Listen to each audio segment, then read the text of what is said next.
Next, we come to the post-operative course. So the most important questions in the post-operative course is number one, when can I return to work? And number two, how much pain there will be? Both these questions are interrelated. So because of the large amount of local anesthetic injected or infiltrated below the skin at the time of the operation, on the first post-operative day, that is the day after your surgery, you will not have much pain because there is some effect of that local anesthetic still there. On the post-operative day 2 and 3, the pain gradually increases. And what is the pain like? What is its intensity? Most of the patients describe it akin to the muscle soreness you get after first day at the gym. After the third day, the pain gradually subsides, and in about a week, you are absolutely painless. When can you return to work? So the answer is obvious. That is from post-op day 4.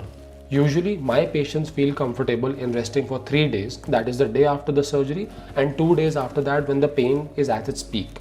Once the pain subsides from post-operative day 4, they can usually go to work. Mind you, this does not mean that they rest in the bed for the first 3 days. They start moving about from the first day itself. They do their household chores, they take their bath, they do whatever they want to do but at home. From the post-op day 4, they go to their work and they start gym by the end of 1 month. There is another thing that has to be followed in the post-operative course, at least for 1 month. That is the application of a compression garment. Now, why is this compression garment so important? A compression garment essentially makes sure that the skin sticks to the underlying structures. You have to realize that in liposuction, we are just removing the fat from below the skin. So we are creating a lot of empty space between the muscle and the skin. So in order for the skin to settle back down on the muscle where we want, a body compression garment has to be worn on the areas of liposuction for 1 month religiously. It has to be worn 24 hours a day, only to be taken off when taking a bath. So this is basically the post-operative course for the patient. As for the post-operative visits, they vary from patient to patient and from surgeon to surgeon. I usually like to call my patients at least 4th day, on the post-op day 4th after the surgery, and after that after 1 week, and then maybe at 1 month. I don't require my patients to be seen in between because it is usually unnecessary, and if they have any problems, they always reach me on my phone. Next, we talk about what are the risks and complications associated with liposuction. The risks because it's a minimally invasive procedure, the risks and complications associated with liposuction are usually minimal. So, but even then, there are some complications which can occur, but they should not be a deterrent to someone who is thinking about liposuction because they are very, very rare, and in an expert body contouring surgeon's hands, they usually do not occur because he will be aware of how to prevent them. Even then, there can be some damage to the skin in form of dimpling, there can be mild pigmentation problems which usually resolve, some numbness may occur which again goes after 6 to 7 months, and there can be some contour irregularities if the liposuction is being done by a novice and not an expert, a person who is not experienced in liposuction.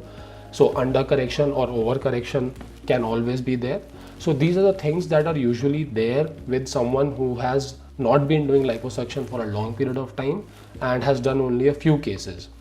So even then, if you're going for high definition liposuction, be sure that he's a board certified plastic surgeon and has enough experience in these cases. Next, we go to something which is known as cryofreezing or freezing of fat. Now, cryofreezing is a non-invasive device. It's an outpatient based procedure which is used to decrease the fat in specific areas of the body.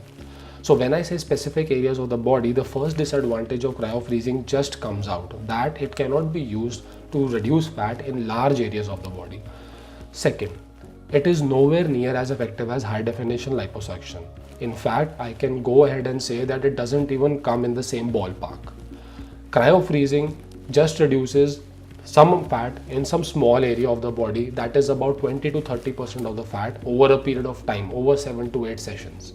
High definition liposuction can reduce all the fat that you want in one session. Cryofreezing also does not have the ability to give you a definition in areas of the body. It can just reduce some fat over a period of time, and it is as expensive over the long run as compared to high definition liposuction. Nonetheless, it is a device, it can reduce fat, it should be used, but in specific patients looking for specific things.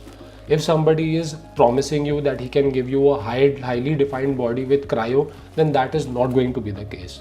For a high definition body, you need to get high definition liposuction done by laser or power assisted liposuction.